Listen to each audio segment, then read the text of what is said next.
A city built for one tomb. It is a monument of staggering scale, crafted from over 2 million stone blocks, each placed with divine precision. We travel back over 4,000 years to one of humanity's most remarkable achievements. The Great Pyramid of Giza rises from the golden sands of Egypt, a monument that has witnessed the passage of countless generations. The massive form of the pyramid reaches toward the darkening sky. This is the tomb of Pharaoh Khufu, constructed during the 4th dynasty of ancient Egypt's Old Kingdom. The pyramid took approximately 20 years to complete, involving the coordinated effort of thousands of workers who dedicated their lives to this singular vision. The limestone blocks tower above, each one carefully positioned by human hands.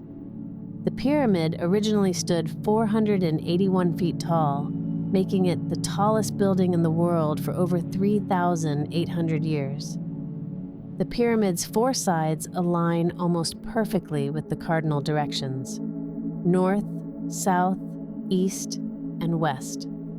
This astronomical precision speaks to the sophisticated knowledge of the ancient Egyptian builders. The sun sets over the Giza Plateau, casting long shadows across the sand. The pyramid has stood here through millennia, silent and enduring, a testament to human ambition and skill.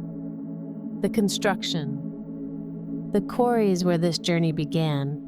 Limestone was extracted from nearby sites, while the finest white limestone for the outer casing came from Tura, across the Nile. The workers labored with the patient work of cutting each block to precise dimensions. The quarrying process itself was an art refined over centuries. Workers would first identify natural fissures in the limestone, then drive wooden wedges into these cracks. Water poured over the wedges would cause the wood to expand, slowly splitting the stone along predetermined lines. Copper tools, chisels, and saws were used to shape each block, the workers patiently grinding away at the stone day after day. The workers were not slaves, as popular imagination often suggests. They were skilled laborers, paid workers who lived in nearby villages. Archaeologists have discovered the remains of these workers' settlements, complete with bakeries, breweries, and evidence of medical care. Tax records and administrative documents from the period show these workers received rations of bread, beer, meat, clothing, compensation for their labor in building pyramid. Teams of workers arrive at dawn, the desert air still cool. Wooden sledges are loaded with massive stone blocks, ropes attached, and teams of men begin the slow process of moving each piece into position. The ropes themselves were technological marvels, thick cables woven from papyrus or flax, capable of bearing tremendous weight. Archaeological evidence suggests that teams of 20 to 30 men could move a 2.5-ton block across level ground. For the largest blocks, teams of hundreds would be required, all pulling in perfect coordination. Water was poured onto the sand in front of the sledges to reduce friction. The wet sand glistens in the morning light, making it easier for the heavy blocks to slide across the desert surface. The sound of chanting fills the air as workers pull in unison, their efforts coordinated by rhythm and song. These work songs served not just to maintain morale, but to synchronize the pulling efforts. Dozens or hundreds of men had to pull at exactly the same moment for maximum efficiency. The blocks travel from the quarries to the construction site, a distance that varies depending on the source. The procession of stones moves steadily across the landscape day after day, year after year. Each block represents hours of labor, from quarrying to transport to final placement. The journey of a single block could take days or even weeks. During the annual inundation, when the Nile flooded its banks, boats could travel much closer to the pyramid site, reducing the overland journey. This is likely why construction intensified during flood season. Not only were farmers available for work, but transportation became significantly easier. Ramps were constructed to raise the blocks to higher levels as the pyramid grew. The exact design of these ramps remains debated, but a vast external ramp may have spiraled around the pyramid, or perhaps internal ramps existed within the structure itself. Workers haul blocks up these inclines, the pyramid slowly rising against the sky. These ramps themselves were massive construction projects. A straight ramp reaching to the pyramid's summit would have needed to be over a mile long to maintain a manageable slope. A spiraling ramp would have been shorter but required constant modification as the pyramid grew. Some scholars suggest a combination of methods: external ramps for the lower levels, internal ramps or lifting mechanisms for the upper section. The ramps would have been built of mud brick and rubble, then completely dismantled after the pyramid completion, leaving almost no archaeological trace. The precision of the construction is remarkable. The base of the pyramid covers 13 acres and is level to within just a few centimeters. The careful surveying required to achieve this accuracy with ancient tools is extraordinary. The builders used the stars for astronomical alignment, measuring and remeasuring to ensure perfect orientation. Each course of stone was laid with meticulous care. The master builders checked the alignment of every block, ensuring that each piece fit snugly against its neighbors. Mortar was used to fill small gaps, but the blocks were cut so precisely that in many places a knife blade cannot fit between them. The outer casing stones were particularly fine. Polished white limestone covered the entire pyramid, reflecting the Egyptian sun with brilliant intensity. These casing stones were cut at precise angles to create smooth, sloping faces. From a distance, the completed pyramid would have appeared as a perfect geometric form, gleaming white against the desert and blue sky. Inside the pyramid. Now we enter the pyramid through the original entrance on the north face, about 55 feet above ground level. A descending passage, narrow and steep, leads down into the bedrock beneath the structure. The entrance itself was once concealed behind smooth casing stones, nearly invisible to the casual observer. The modern tourist entrance was actually created by forcing a new tunnel through the masonry. The original entrance, though now exposed, gives a more authentic sense of how the ancient designers controlled access to the interior. The passage is just over 3 feet wide and 4 feet high, forcing visitors to crouch or crawl as they descend.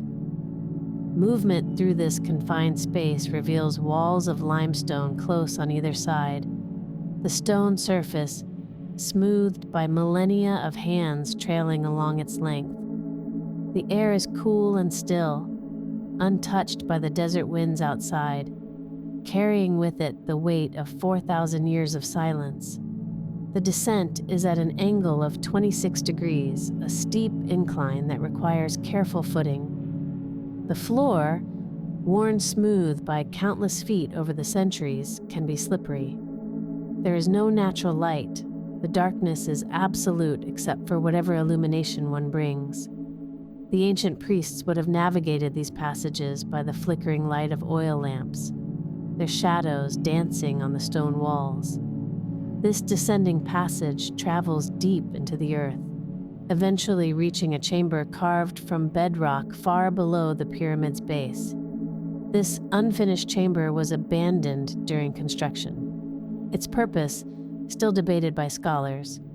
Rough-hewn walls bear the marks of ancient tools, and the incomplete floor suggests work that stopped abruptly, creating a mysterious space that hints at changing plans during the pyramid's construction. Some believe this was the original burial chamber, later deemed unsuitable or insufficiently grand for a pharaoh of Khufu's stature. From the descending passage, an ascending corridor branches upward. This passage climbs at the same angle as the descender, rising through the heart of the pyramid. The ceiling here is corbelled, with each stone slightly overlapping the one below, creating a distinctive architectural feature. The junction between the descending and ascending passages is marked by massive granite plugs, 3 enormous blocks of red granite that once sealed the ascending passage. These plugs, each weighing several tons, were held in place during construction and released after the pharaoh's burial, sliding down to block access forever. Or so the builders intended. The plug blocks remain visible today, a testament to the ancient Egyptians' determination to protect their king's resting place. This ascending passage leads upward through millions of tons of stone, the weight of the pyramid pressing down from all sides. The passage leads to the Grand Gallery, one of the pyramid's most impressive internal features. A space 28 feet high opens before you, with corbelled walls that step inward as they rise toward the ceiling. The ceiling itself is formed by massive limestone beams, each one precisely placed to support the structure above while creating this cathedral-like space within the pyramid. The Grand Gallery stretches for over 150 feet, climbing steadily upward through the pyramid's interior. The scale of this interior space is remarkable, a vast corridor hidden within the solid mass of the pyramid. Footsteps echo in this narrow chamber, bouncing off the corbelled walls, creating a sound that has traveled through millennia. The gallery rises at a steep angle, each step forward, also a step upward toward the pyramid's heart. At the end of the Grand Gallery, the entrance to the king's chamber appears. This is the heart of the pyramid, the burial chamber of Pharaoh Khufu. The chamber measures about 34 feet by 17 feet with a flat ceiling 19 feet above the floor. The walls are constructed entirely of red granite, transported from quarries at Aswan over 500 miles to the south. The effort required to bring these massive granite blocks such a distance, then raise them to their position high within the pyramid, is staggering. Some of these blocks weigh up to 80 tons. The ceiling of the king's chamber is formed by 9 enormous granite beams, weighing approximately 50 tons. Above these beams are 5 relieving chambers built to distribute the weight of the pyramid above and protect the burial chamber from collapse. These hidden spaces stack one above another, each with its own ceiling of massive granite blocks. Within the king's chamber sits a granite sarcophagus, empty and unadorned. This simple rectangular box was carved from a single piece of red granite, its interior hollowed out to receive the pharaoh's mummified body. The exterior surfaces are plain, without decoration or inscription, speaking to a stark simplicity in this most sacred space. The sarcophagus is slightly wider than the ascending passages, which means it must have been placed in the chamber during construction, before the pyramid was completed around it. A permanent fixture impossible to remove. Air shafts extend from both the king's chamber and the queen's chamber below. These narrow passages, just 8 inches square, climb through the body of the pyramid to openings on the exterior faces. Air flows through these ancient channels even today, connecting the burial chambers to the outside world. The Egyptians believed these shafts would allow the pharaoh's soul to ascend to the stars, creating a pathway between the earthly tomb and the celestial realm, where he would join the gods in eternal life. The surrounding complex outside in the fading desert light, the Great Pyramid does not stand alone. It is part of a larger complex, a city of the dead built to honor the pharaoh. The Giza necropolis is laid out according to a carefully planned design. The three main pyramids, Khufu's, Khafra's, and Menkaura's, are not randomly placed but aligned in a pattern that some scholars believe reflects the stars of Orion's belt. The entire plateau was a sacred landscape, a terrestrial mirror of the heavens where the pharaohs would dwell after death. To the east of the pyramid, a mortuary temple once stood where rituals were performed for the deceased king. Though much of this temple is now gone, its original grandeur included columned halls, decorated walls, and altars for offerings. A causeway once connected this temple to a valley temple below, near the Nile. Priests would have performed daily rituals in the mortuary temple, offerings of food, incense, and prayers to sustain the pharaoh's ka, his vital essence in the afterlife. These rituals continued for generations after Khufu's death, supported by endowments of land and labor. The temple would have been alive with activity, priests chanting, offerings burning, the smell of incense drifting through columned halls decorated with painted reliefs, showing the pharaoh's divine nature and his journey to the stars. This causeway stretched nearly half a mile long, rising from the river valley to the plateau. Walls on either side, perhaps decorated with painted reliefs. A roof protecting the passage from the desert sun. Processions would have traveled this path, bearing offerings and performing ceremonies. The causeway was more than a simple walkway. It was a ritual pathway between the world of the living and the realm of the dead. The valley temple at its base served as a purification center where the pharaoh's body would have been mummified and prepared for burial.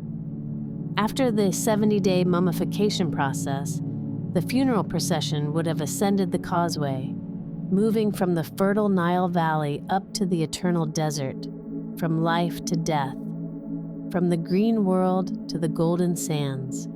Subsidiary tombs surround the pyramid. These are mastabas, rectangular stone tombs with sloping sides and flat roofs, built for nobles and officials who wanted to be buried near their king. The mastabas are arranged in orderly rows, creating what looks like streets in a city of the dead around the pyramid. Some of these tombs contain beautifully preserved carvings and inscriptions showing scenes from ancient Egyptian life, farming, fishing, feasting, and family moments, all frozen in stone. Nearby stand two smaller pyramids built as queen's pyramids for members of Khufu's family. These structures, though diminutive compared to the Great Pyramid, are still impressive monuments in their own right, each rising hundreds of feet into the desert sky. They were constructed with the same meticulous care and precision as the larger pyramid, with carefully cut limestone blocks and aligned to the cardinal directions, serving as tombs for Khufu's wives or daughters, women of royal blood who would accompany him into eternity.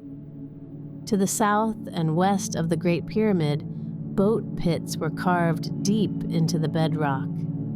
In 1954, archaeologists discovered a sealed pit containing a disassembled wooden boat, perfectly preserved for over 4,000 years.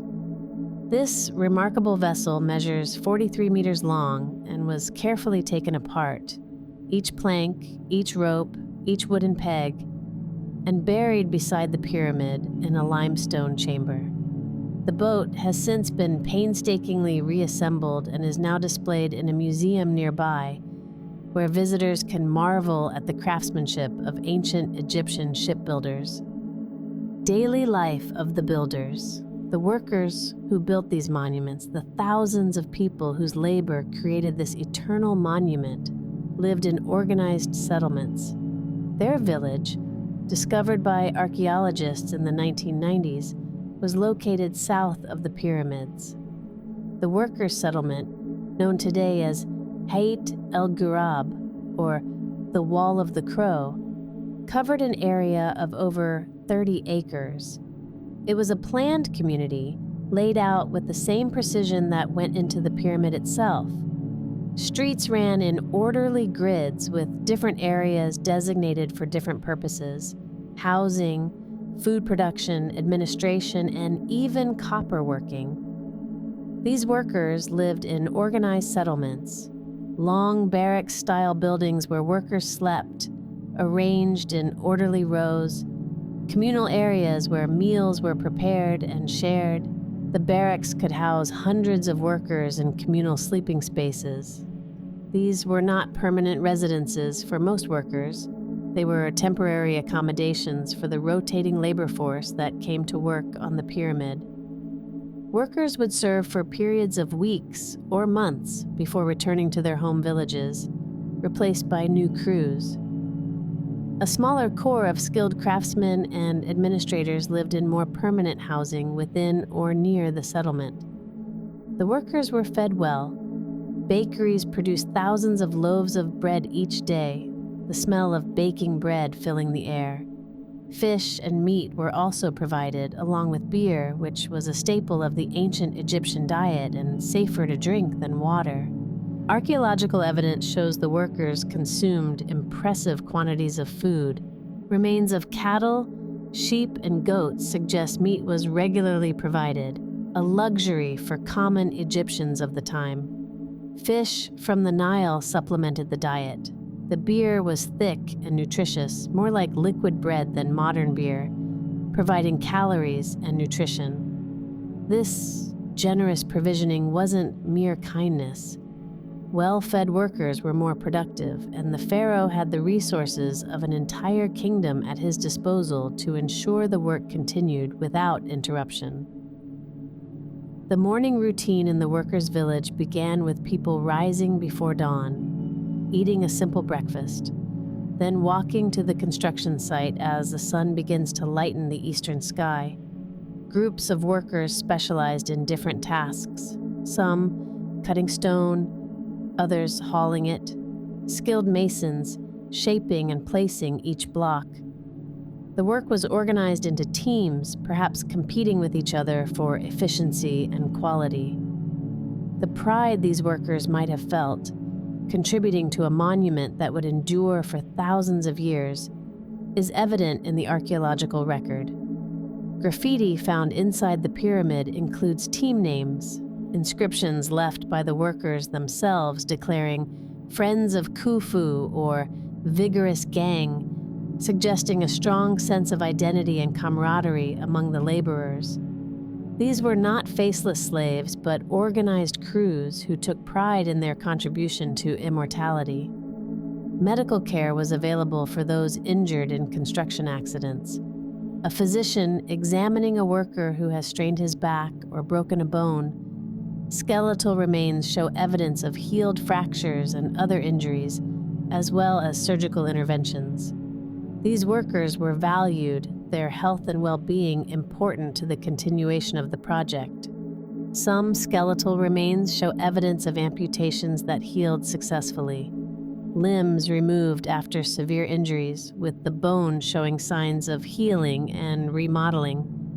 This indicates not only that surgical care was available, but that workers survived these procedures and lived for years afterward. Other skeletons show healed compression fractures of the spine, consistent with years of heavy labor, yet these individuals continued working. The medical care provided wasn't just emergency treatment. It included ongoing care and rehabilitation that allowed injured workers to return to some form of productive labor.